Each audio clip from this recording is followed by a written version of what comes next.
All right, guys, welcome to the Jolius podcast. I'm here with my good friend and very highly professional, knows everything about the real estate game here in Nevada and two other states as well, I heard. Let's welcome not Owen Wilson, but Wilson Walker. I'm glad to be here. I appreciate you, reaching out and offering for me to be on your podcast. Yeah, you're welcome. No, thank you, man. Like we've met a few times at a few parties, ironically, here in Vegas, and I'm like, a highly professional real estate agent, cruising around Vegas, having fun, doing a bunch of team meetings and parties with his team, which I found very surprising at it was at EBC, right? Win Encore Beach Club. Our close knit mortgage brokerage, we not mortgage brokerage, but realtor brokerage. Yeah, we just like to kind of have that work hard and play hard mentality. So we get it all done, and we do it all together. Most states, they have different realty culture, it's like depending on if you're in the East Coast, West Coast, Midwest. Like most Midwest and East Coast is mostly conservative, so they don't party like how we party here in Nevada or Cali or whatnot. So Exactly. And it's funny how, I keep on running into you at these functions though, Julius. So, you must be in the mix as well. And you definitely have your connections and have that same work hard, play hard mentality. yeah, most definitely. Well, both are intertwined, so it helps me with work and networking as well. Which, by the way, I do have a question about your networking process here in Nevada and in Vegas because, as a real estate agent, and you're also a broker as well. Yeah, so I am licensed in Oregon and here in Las Vegas, and I have a principal broker license in Oregon, which kind of supplemented my license out here. So it made it a little bit smoother or easier of a process. I didn't know Mhm. that you can have multiple licenses as a real estate agent, but what is a principal broker? Because I am not familiar with that. I know what a broker is, a real estate broker, but Yeah, well, and some of the terminology kind of intertwines with each other. When I say principal broker, mainly that is just a little bit level up of being able to supervise other realtors below you, have the ability to do some property management and other kind of overseeing activities in a brokerage, like handling funds and essentially just managing teams. And it also affects the way you could advertise and market yourself. So, but besides that, it's all the same kind of work when it comes down to the core value of being a real estate agent. if I heard correctly, there's a real estate broker, then there's a principal broker, and then there's an agent, or did I get like some of it mixed up? If you were to get technical with it, I would put the principal broker above all. And usually, when someone says broker, that could mean principal broker, but Hmm. um, usually, just the when you hear just a real estate agent, that's kind of like the entry level tier, and it could go in and out of the terminology of a broker or not, but it's all the semantics and depending on however you want to kind of claim it, broker, realtor, but principal broker is definitely I guess the hierarchy of it all. Okay, okay. Yeah, at the end of the day, you said, they all do the same thing. You're all cohesive unit trying to Mhm. sell houses and make money. Absolutely, that's what it really comes down to. Beautiful, beautiful. So Mhm. you said you're just a principal broker within two states or just Nevada? So technically, my principal broker license is in Oregon, where I started off, and then when I made the transition, moving out here to Nevada, that's by having that actually that's what influenced me to get that principal broker title, is because it was going to make it easier, less tests to take out here. Usually there's a state test and a nationwide test, but I was even able to dodge a couple tests by having the principal broker license in Oregon, which after, I think it was within 5 years, it was just easy to get that on my renewal anyway. So it kind of seamlessly happened. And then, yes, out here in Las Vegas, it's technically just a real estate agent. So I'm not really supervising any other agents or any other of those kind of management obligations. I see, I see. Just trying to Yeah. make some money and sell houses. That's mainly what it is. Yeah, Yeah. at the end of the day, that's how it is. So for Mhm. people that want to enter the real estate game, you usually have to, go to school. Well, for me, I tried to be a real estate agent in California. I had to go to school, had to take the test. Unfortunately, I did not pass the test, so I'm not an agent in California. How would you usually go through this route? Because I don't, did you like just go become a broker directly, or did you become an agent in Oregon, then become a broker? How I started off was I became an agent underneath a principal broker that I knew out in Oregon. This was about 7 years ago. And me personally, my integration was all kind of like a sales path of starting off in sales and then, into, retail management and sales as well. And my first sales job boss, he was a realtor, before the '08 crash. And he got back into real estate, mid 2010s, and reached out to me personally, was like, I've been a supervisor of a lot of past, of my colleagues and workers. And, you personally, I want to invite you to be a part of, his startup of going back into real estate. So it all just kind of came about naturally. And you know outside of that, the how was it for you, I would want to ask, as far as what got you interested in wanting to take your test and being licensed in California? Oh man, so my background is different with work. I actually started in the parking valet industry, and during that time, I had a lot of free downtime during work. So I was just on my laptop in like a booth, and I'm like, okay. And I was watching a lot of self-help stuff, like Manosphere or like self-improvement, trying to up my money. So I was just trying to do a bunch of stuff, trying to get out of that business, get out of my job, try to buy real estate actually. So I was studying it up. And then I bought a few real estate books, mostly about the Burr method. So I'm like, okay, so just gain capital and then invest it. Simple terms, best way to explain it.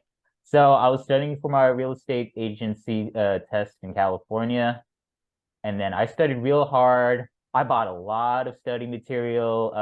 I forgot which school I went to, but I finished the schooling. Then I applied for the test. It was in Oakland. And then I took the test. And I'm like, okay, maybe I think I got it. And then I looked at like, so they gave me the results. So usually you're passed when they don't give you the results. And I'm like, okay. I thought I passed and then I didn't. I'm like, okay, maybe I should pursue this. Maybe I should pursue something else. So I tried to go for a CRM certification after I failed the real estate exam. It was for Salesforce and that didn't work out either. So I was just working my ass off and I'm like, okay, going through a bunch of failures, just working, trying to grind through, trying to push through because when you fail through in life, and I was still fairly young, probably in my early 20s, I was just learning how to gain a bunch of grit and just keep going because there was a lot of times I just wanted to give up. And it's like, what's the point of going to school and doing all this when it's like the work you put in the fruition doesn't pay out? You know what I mean? Well, and it's funny how certain things happen, and they usually tend to be not losses but lessons. And I always say that things aren't happening to you, they're happening for you. So it ends up turning into some kind of like a blessing in disguise, or just you weren't supposed to be on that path, or maybe not at that time. So yeah, that's good, like you said, with the grit and the determination and all the other lessons you get from it. Yeah, most definitely. I mean, as a real estate agent, you need to have that tenacity as well. Because I was talking, he owned one of the companies. I worked at a commercial building as a valet booth guy. I was talking to one of the managers there, and then he told me, "Yeah, do you really want to become a real estate agent? Do you have the capacity to wait 2 months or a year to sell no house and to try to survive and just to try to sell your first property?" I'm like, dang, do I still want to pursue this path? But I did it anyways because what other choice do you have? You're starting out, you have a supposedly crappy job, it's paying your bills, but you need to make more money, you need to do more, or you want to do more. And your back's against the wall. What are you supposed to do? Agree. I mean, I would say that's probably the hardest thing in real estate is the entry, that transition, like you mentioned, from your current or older job versus, now starting something new, and you're essentially like starting your own business. So I would say that that is a tricky thing, and it's different for everybody, the way that it's handled, whether it's, just diving, all the way in, and cutting your old occupation off, or kind of keeping a little bit of your older job until you get some sales. So yeah, it's a tricky thing to maneuver. Most definitely, man. It's hard being your own entrepreneur, or what I've noticed is it's more of just self-employment. And when you have your own self-employment job or entrepreneurship, for lack of better terms, you mostly, in any sales job, since you're also self-employed, you have to find your own clients because they're the ones putting money in your pockets. And you have to be doing everything by yourself unless, you hire a team, they help you, gain revenue and all that, make good connections, get clients, get more leads. It's hard, I will admit. From what I noticed here in Vegas, everyone who's self-employed, but they want to call themselves an entrepreneur, but they're grinding out there. They're trying to hustle and make the money, man. It's hard. I'm also a photographer, and then getting clients or trying to work for other agencies, it's still hard out there, like whatever state you live in, Nevada, Ohio, Delaware, for God's sakes. At the end of the day, you have to find your own clients, make your own money, or you work for someone else, or you work for yourself, whichever method you try to do. At the end of the day, you're just trying to make money and trying to make a living. Yep, you said it. As far as there's you got to know how to want to run your own business, and it's not just the having an idea, but knowing how to execute it. People, having your clientele huge, and your operations of your business, and how many people you want to have on board. So all of that does kind of play together. But what I've definitely noticed, especially being on this podcast with you, is that you don't want to take for granted these relationships and the people that you meet. I remember when we were at that property when we first met, and you right along, like right off the bat, was like, okay, yeah, like let's connect. What's your IG? We exchanged that, and we kind of like started to put things together. Oh, what kind of mutual friends we know, common interests. And that's, I mean, I'm definitely appreciative of that kind of direct approach, because you never know what these connections lead to, and it's a whole much more valuable than, say, someone who just kind of lets something just slip away, or not even make an effort. It's a missed opportunity for the most part. So you definitely, I know you have that skill set for connecting with new folks. Hey, I appreciate that, Wilson. Yeah, sometimes it does slip actually. I don't always do that direct approach. It definitely does help, especially since you're your own entrepreneur, your own self-employed self is looking for work. You have to network and open yourself up to people. Eventually they could be, your leads, your customers, or they can connect you with other people that can lead you to, putting money in your pocket. More of that versus steering away from the folks who you just don't align with as well. That's also just as important, because some people will kind of steer you away or distract you or take time away from you and your purpose and your goals. So it's always good to make that clear intention, and go towards the same alignment with people. So Hmm. Hmm. Has there been a time in your real estate career where you had to decline working with certain people, especially customers, clients? What was that like? oh yeah, absolutely. Well, and especially in real estate and all these other self-employed kind of occupations you mentioned, where you have to value your time. And um, I'm trying to give you a scenario without naming people, but yeah, Hmm. say if we just didn't align as far as our values, or say if someone who kind of overstepped their boundaries, where yes, you're as a realtor, I'm not clocking in day to day, but there's a certain time frame of the day usually. I mean, if we're like really close, and we have some kind of understanding, I'll be able to have that open availability. But with some people, you need to kind of set the stage of, okay, well, hey, look, I'm actually out on dinner right now, or let's go back to that. Or the other way around, where you don't want to work with people who you make that effort towards them and say, hey, look, we need to make this contract, send it out to them, and they're unresponsive. So it's like, okay, you're not helping me help you. And if this continues, then we need to kind of cut it right here, and move on, because we're just not aligned. So absolutely, there's many scenarios like that. And usually, if you could set the stage early on with your client, then it tends to make it a lot smoother, just to avoid those kind of mishaps. Hmm. What makes a good client? Like, how do you filter them out? How do you screen them? Well, what makes a good client, I would say, when it comes to the core of it, is someone who is very attentive, who is able to listen to your direction, and have that trust. Because that, of course, just makes decision making, and being on the same page that much easier and smoother. What also makes a good client is not expecting that they have everything lined up, like, for example, their finances, or credit, or in other trades, whatever they're needing to get end result. But someone who's at least willing and able to work and improve getting that result, to get it fixed up.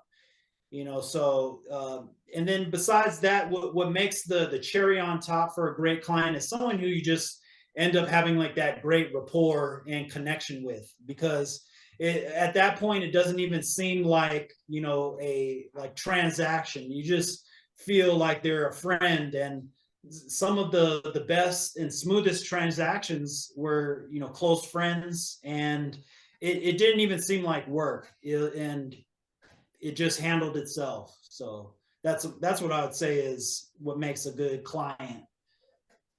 I totally agree with that 100%. Because if you remember from that party at EBC, I was talking to you, and the client that I was working with at that time, he remembered me, and I haven't seen him in a year. He was good to me. Sometimes he tips me because I was working kind of part-time in the hospitality industry under someone.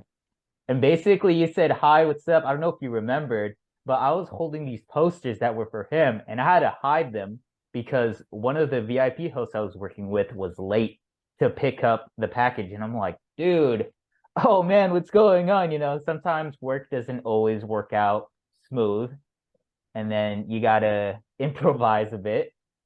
And it worked out at the very end, and I got to party with you guys, which is ironic. Not with the client, you guys, even though I said goodbye to him at the end of the day. It was so funny, man. Would you say, you know, what makes a good client for you? Because for just a different perspective, and for you and what you do. So that depends, but most fields and occupations, they're very similar. So what I've noticed, what makes a good client, and personally for me, is similar to what you said, like almost like a friend, but someone you could work with that can like mesh and you could both understand the goals at the end of the day. You could both get to it. You work with A and B, it all works out at the end of the day. It's like a flowing river, you know? Kind of like what Bruce Lee said, it's like water. So if your client is not water and it's like salt and vinegar and you're like oil, then most likely this type of deal is not going to work out unless you can compromise. But even then, that gets worse. So from what I noticed, whether it be photography, whether it be hospitality, sales, you know, A and B got to work together to reach the goal, the destination, whether it be increase in revenue or having a good time at a party and make sure everything goes smooth and no mishaps happen. Like, say, for example, I was working a table. It was at Hakkasan. I think it was on New Year's. And basically, some of these clients, I'm not gonna lie, are pretty picky. But at the end of the day, it's like, you know, it's what they want. They're pretty cool. They didn't get the girls that they wanted for their table. And I'm like, dude, what the heck? Like, this girl's pretty, and this girl's like pretty hot too. And they're like, nah. Some of these clients are very hyper selective, have very picky standards. And I'm like, okay. So it took like three, maybe 2 to 5 waves of like new girls coming to the table just so they can get what they want. And at the end of the day, I got tips pretty good. So I'm like, okay, you know, work is work, but you get your fun and gritty moments. Absolutely. Yeah. Yeah, that I mean that definitely sounds like a a typical Las Vegas encounter when it comes to offering your hospitality services. And I would like to say with the other end of that, like when you're, what makes a good client, what makes a good, professional, or the whoever is offering the services or goods. I would say when we mentioned all these things of being aligned and having someone who's attentive and everything, but who the good, I would say professionals know how to control the frame, and that it's like a car, and you usually want an end goal to go on the same path with someone. But if your professional is a great driver and knows and has a great open vision of their windshield, it makes it that much clearer to kind of both smoothly go towards your end result, and while still having somewhat of a control, but being able to be trusted and have somewhat of an authority figure as a professional. It'd be great to work with someone who's your friend, who's a professional, but you also want to be able to know that they're competent and able to get you those results. So, that's definitely something to look in on the on the counterpart of a client. Yeah, I definitely agree with that. You have to set the frame, take authority. Well, not like as in you're totally above them, but they came to you. So that is definitely expected. So I would agree on both ends. Work together, but also set in frame, how you're going to do it. You're basically the steering wheel and they're the boat, or maybe I got that vice versa.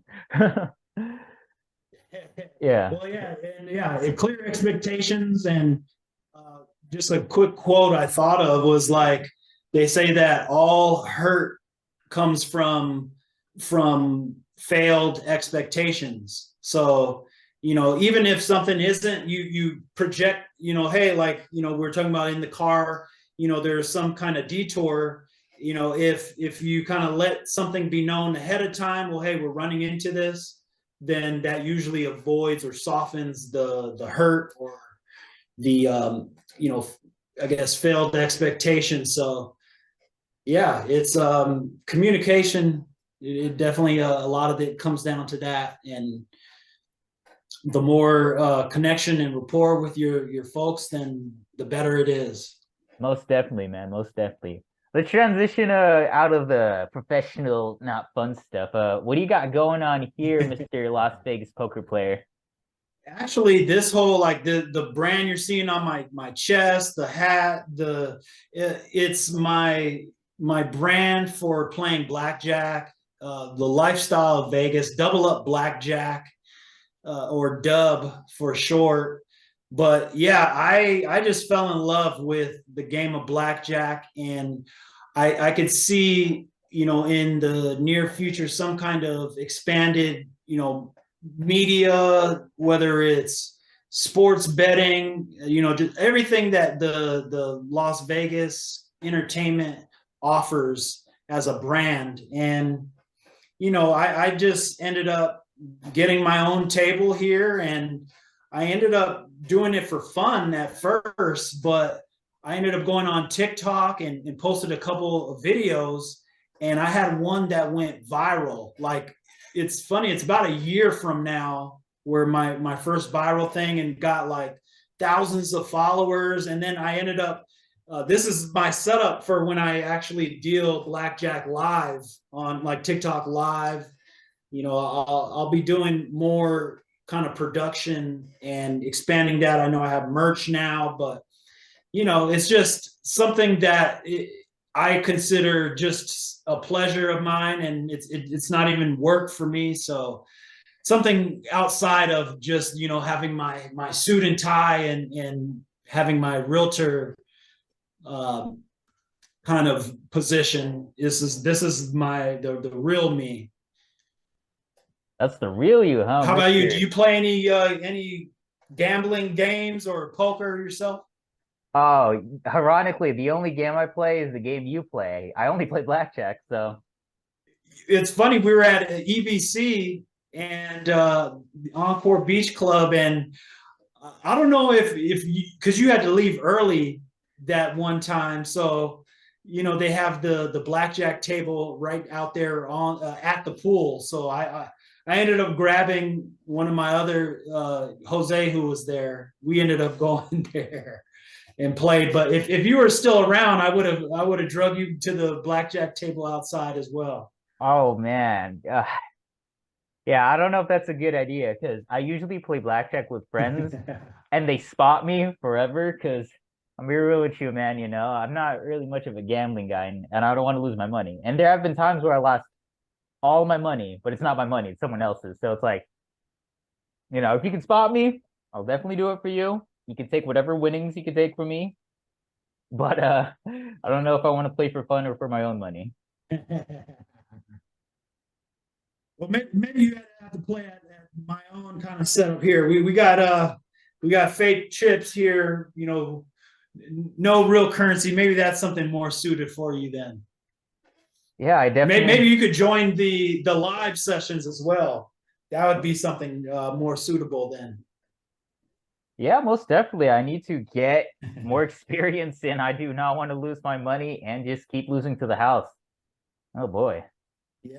Well, that's how they built our city. So it's built off of losers. Man. Not calling anybody losers, but I'm just saying, hey, people, the favors are always in the houses, Yeah. side. So I wouldn't even, like, a little side note, like, no gambling on the strip, because they changed the game and the rules versus going to these off the strip, neighborhood casinos, like, having a crazy amount of decks. I don't like to do the big shoes. Yeah, double deck. They paying. Yeah, I do double deck. I don't like the 6 to 5. I need to play 3 to 2 blackjack, where you get paid more. And then also when they have, like, 5 seats to a table or something crazy, I like to do, like, maybe 2 or 3 people to a table. And yeah, the strip is the worst place to play, I would say, because they just change all the rules for their favor. I'll keep that in mind. So for people that are getting into, well, I wouldn't recommend getting into gambling at all, but just playing for fun, blackjack, what would be the first advice that you would give to a new person? That's a great question, because usually when it comes to gambling, people are visiting, they're not that familiar, but you want to have a strategy. I would say the first thing of advice for gambling is to have a like a budget as far as like the more bankroll you have, the easier it is. And I know that's like kind of obvious, but because so you want to have like you want to bet in units. You know, some people what I see, they'll sit down at a blackjack table with like $50 and then they'll just put like, you know, $20, $25, and then, you know, two different bets and they're done. You know, so you got to be able to have a little bit more of a bankroll and then break it down into your units. So say if you had like $500, then you'd have like, you know, 20 units of $25. And, you know, with whatever you're playing, you could allow the house to have the ups and downs, but then, you know, you got to quit while you're ahead. So the last thing I'll say is that's what this whole branding of double up blackjack is. You want to double your money and then bounce. The winners make their money from when knowing when to leave. That's the crucial advice for gambling. People hopefully will take this to heart because most people don't even care what a budget is when they go. It's like, oh, it's gonna have fun shrinking, play until I'm done or play until I'm satisfied. And you will never be satisfied from playing any type of gambling game. You always want to keep winning because there's this chemical effect in science. It's dopamine. The more you keep winning, basically, the more dopamine that gets rushed into your head, and you just get addicted to playing until you keep winning forever, and you stay there forever. And that's how the house always gets you to stay, and you lose your money. Absolutely. And everything is steered towards you to stay. As far as, you know, they say, oh, that's why there's no windows in the casinos. You know, that's why the carpet is kind of ugly. So people look up at the screens and all the flashing lights and the attractive noises. You know, that's why they offered the free alcohol for you to just be able to lose all your inhibitions and lose your strategy mindset. So, you know, these things are all tailored for them to have just that much more of an edge. And, you know, you got to be able to, like, for example, when I go there, I'm like working, like I'm in the mindset of like focused.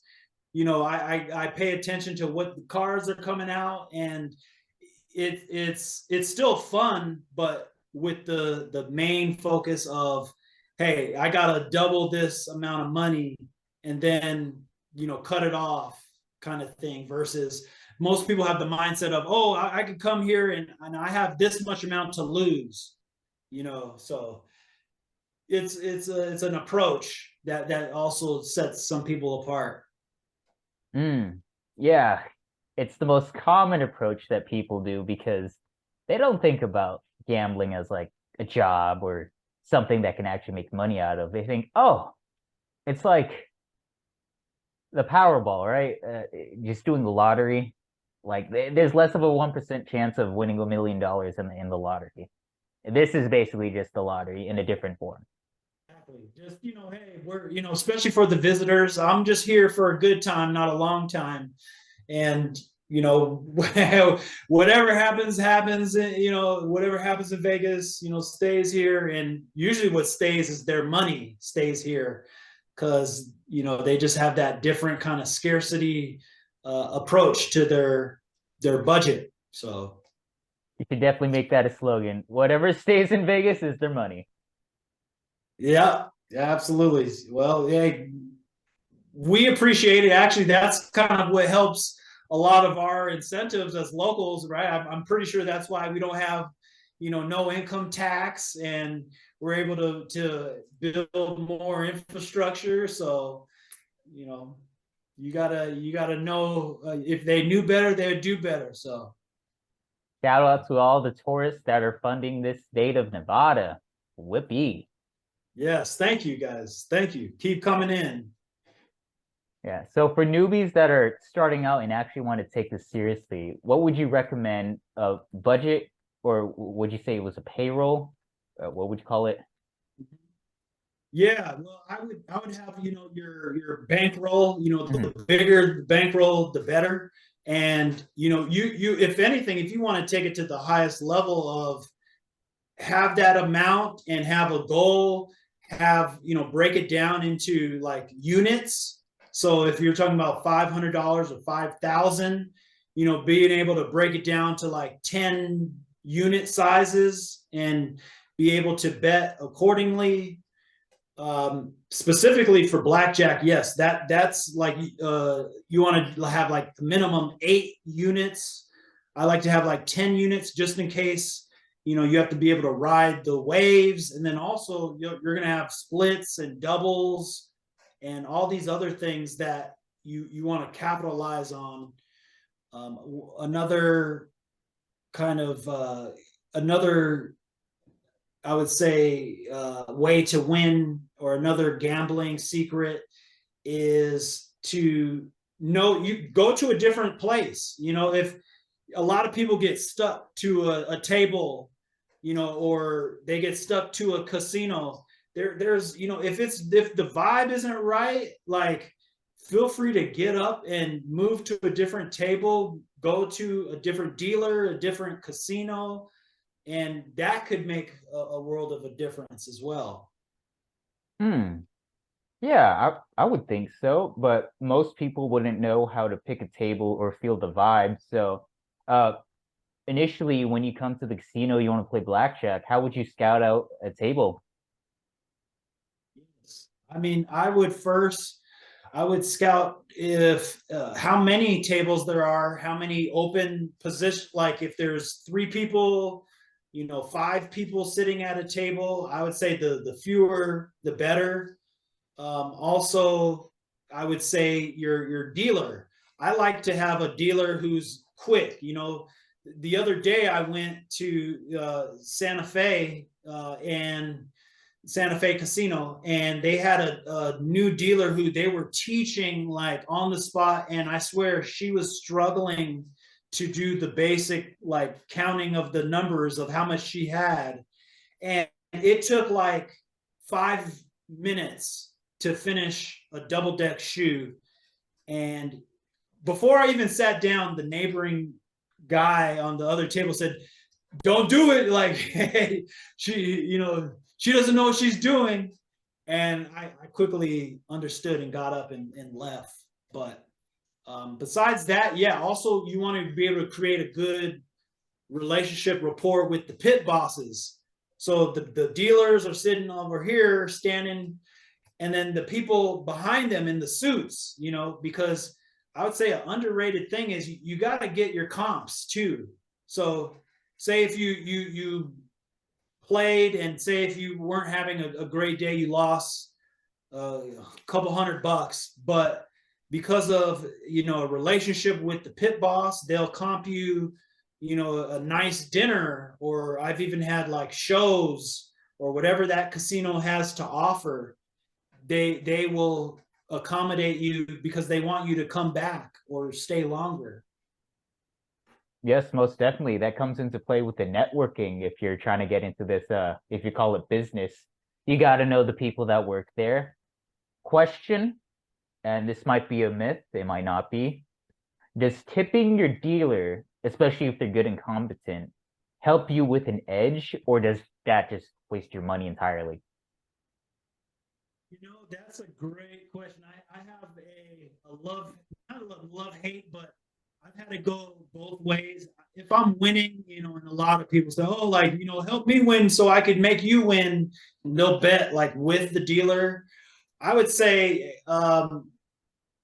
maybe and this is more of the vibe, you know, if you're into that, if the dealer's kind of salty, or if, you know, you want to just change up the, you know, the vibe of it all, sometimes that has made a difference, whether it was, you know, kind of intuitively, or just coincidental. Like, I like to tip like after a good shoe. Like, so say if you know, I win and increase, you know, my amount for that one shoe, I'll go ahead and tip at the end of the shoe.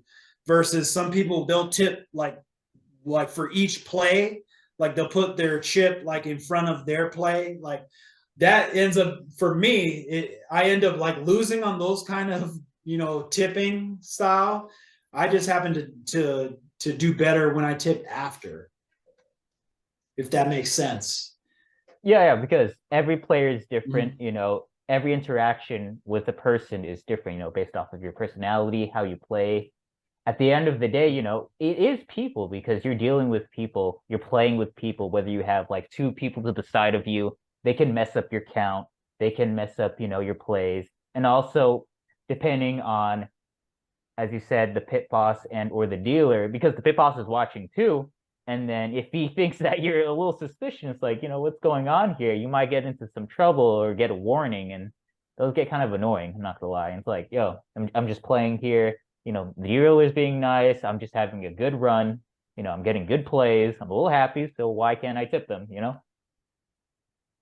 Yeah, yeah, and also like it's different for each casino as far as some of them they share the tips, like depending on who's on that shift, where they just kind of like evenly divide it. I don't know how I feel about that, but there's some casinos where they will allow that particular dealer will collect those tips individually with the people who are gambling with them. So you'll see the dealers have a different approach versus the ones who just kind of sit there and they collectively get their tips.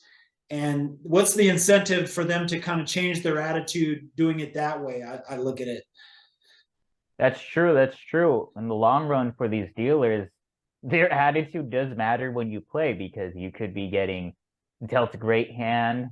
Because I know some of those deals are pretty rigged. And it's like, yo, how did I get these cards? And it's like, oh my God, I got this good hand. It's like I've been getting like five shitty hands in a row, and it's all like, fuck. Man, and it's funny you say that. I've been seeing videos. There's a couple blacklisted players who they reveal some of the ways that these dealers or casinos will cheat. When it comes to like having the shoes, like where Mhm. the dealer could see what's underneath, what's coming out, and then they could kind of switch up the underneath card and you know or here's another thing. What I catch more than often is I'll have to like count it as well because they will sometimes miscount the amount and it's hard to get them to go backwards. But no, you got to call them out when that stuff happens and hey, wait, stop everything, kind of thing. So they'll try to get over sometimes. Yeah, it happens, unfortunately. Um, Mm-hmm. have you seen? Can you show me an example of where this happened? I've know it looks like you have some dealer experience. I have noticed you got a nice sleight of hand right there. Yeah. Well, you mean show you what exactly? Like how they switch the cards. I don't know if you're capable of doing that and to show it on screen, where they do switch the cards out, without people noticing because they do it that fast. Most magicians do that as well. It's like, oh, they know these cool card tricks. So do these casino dealers because it's part of the game. It's like, oh my God. Oh yeah, and especially when it's like some high stakes and high limits, I can imagine. But as far as like some of the shoe, well, here's one thing. This is just the shoe, Hmm. and there's items or times where they could kind of like see what's behind the first card, and Mm. depending on what the players have, they'll kind of switch it up before, like they'll push it back and then pull out the one underneath. You know what I mean? They'll push back the top card Hmm. and then pull the second card out, because they could kind of see there's like a mirror in there. Or there's what's the other way I'm thinking is, yeah, you definitely just have to be aware of the amount. Oh, that's what I was thinking of, is not even the shoe game, but you've seen the automatic shuffler machines. Yeah, where they Those don't are touch it. all over the strip. Hmm. Yeah, that's the worst kind of style because they're just cycling in the same cards, and who knows I don't know how advanced that machinery is, but I'm sure it could mix up the cards towards the dealer's favor. There's probably a way where you could, you know how many people are playing versus the dealer, and then it'll just automatically shuffle it to the house's favor. So I've never get on those style of tables, but that's another one to steer away from. Hmm. These are really great tips, Wilson. As for like a newbie average player, most people don't know any of this stuff. It's like, oh, they do these certain type of things. Oh, the relationship between the casino and the people that work there matters. Yes, it does matter because if you do play often, eventually you got to learn this stuff. It's part of the game. But if you're just like, a Absolutely. local and slightly below average player, you're just gonna get finessed and you're just wasting your money at the end of the day, in my opinion. Absolutely. And one last thing I'll say is that you get to a certain level, and for example, someone like Dana White, from the UFC, where his favorite place to go is Red Rock Casino, and he comes in there with his own rules. Not everything is altered, but when it comes to like being able to resplit aces and hitting more often, or the limit amount, someone like Dana in his own variations adds more of the favor to winning. Um, but yeah, the basic ones are not playing on that automatic shuffler.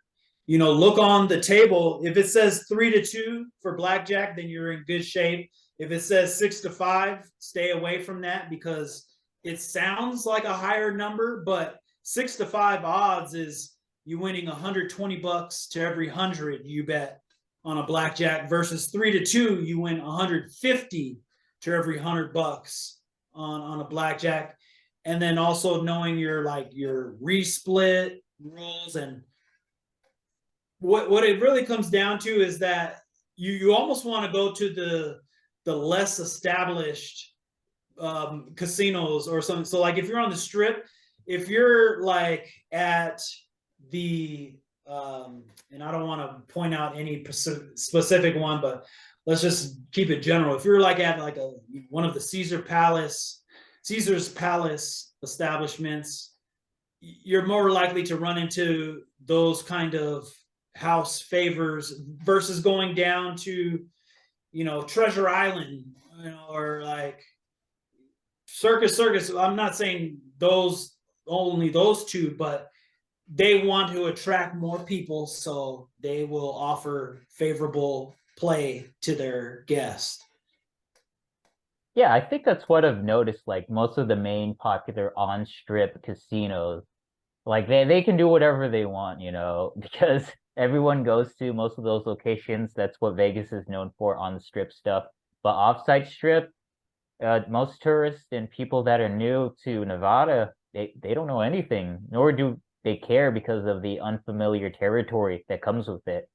It's what how they get you is on the strip is where most of the visitors are, and because of that scarcity of that short amount of time, they just maximize they maximize on people knowing that, hey, well, I only have a couple days to do what I want, and without knowing kind of all the other nuances, and that's what builds our city.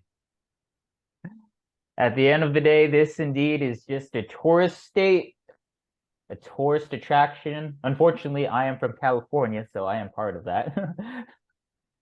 Yeah, you know what, and I agree with that, and that's the funny part of my other profession of real estate, where that's when I transition that conversation to all the stuff that other things that Las Vegas has to offer, like not just the year-round weather. I mean, I know it's not California, or for me, I was born and raised in Hawaii. Like it doesn't get much better than that, but still, as far as being on the Sun Belt, the no income tax, the growth and development, all of these other industries that are coming out here, especially after the pandemic. I would say we have a very diverse kind of community, like all different kind of ethnicities out here, and so much more to like outside of the entertainment and gambling. Yeah, most definitely. Oh, you're from Hawaii. Welcome to the ninth island. Yes, sir. That was one of the big draws, but yes, I definitely uh, love that part of the culture out here, and people are getting priced out of paradise, is what they say in Hawaii, and it's they. I think the statistic is now more people are living here in Las Vegas than in Hawaii. From people from Hawaii, there are more of them out here than on the islands. So yes, like you said, come on over to the ninth island. Make sure to hit me up. I'll make sure to set you up right and put you in the right communities and places to be around more locals. That's perfect, man. Have a warm welcome heart to the people in Hawaii. All right, we're gonna do quick questions and then we're gonna end it pretty soon. So, Wilson, would you rather live in California or Hawaii? This one's probably an easy one. California or Hawaii? Yeah, similar weathers. The quick question I'll say is Hawaii, because I lived there like 14 years. I mean, they're very similar in ways, but because of the familiarity, it would be Hawaii. I did live in Cali for a couple of years, but still, I'd keep it for the eight islands. There you go. There you go. So would you rather keep, if you had to choose one full-time career, blackjack or real estate agent? Full-time I'd gambler? Or... say I'd say real estate agent. As far as it's still one of the most, I guess, what is the statistic? 90% of millionaires in America make it from real estate. It's one of those tangible assets that is never going away, and it's more stable than gambling. I bet, I bet. All right, married or just keep dating? Oh my goodness! In 2023, going into what we're in right now, I would say even dating. I mean, I would say dating for now. Marriage right now, I we could have a whole podcast, Julius, on just my thoughts of marriage nowadays. But yes, I would say just stay focused, kings. I mean, and hey, and it's not all guys and women, but there definitely is a huge conflict going on between the two, feminine and masculinity. So I'd say you just got to keep dating. And one last thing about that is usually it's, I would say my one thing of advice, people need to get themselves right. Get some therapy, get self-improvement, get everything situated with yourself first before you get into a relationship with someone else. And there's not enough of that going on. Oh, we'll definitely do another episode about that specifically. That's going to be a fun one. All right, Please. yeah, we definitely will. Last question, money or health? Which one comes first? Money or health? Health. Health. Health always comes first. Health is wealth. That's something that I definitely stride on. Working out every day. I had to learn about nutrition, and you can't even enjoy the money without having your health. And it's the health part of it, and it's your body, mind, and spirit. The money, of course, is able to amplify a lot of things in life, but when it comes down to your core self, health is everything. Good to hear. Good to hear, man. All right, guys, this is the end of the Jolius podcast with my good real estate brokerage friend, Wilson Walker. Yes, sir. Appreciate you having me on, Julius, and a great episode. I can't wait to share this with other folks. Yeah, for sure, man. And we definitely do have to talk about social dynamics between men and women in dating. That, oh my God. We'll definitely have a full show and podcast for just that alone. Trust me. All right, guys, this is the Jolius podcast. I am signing out. We will see you then. Peace out.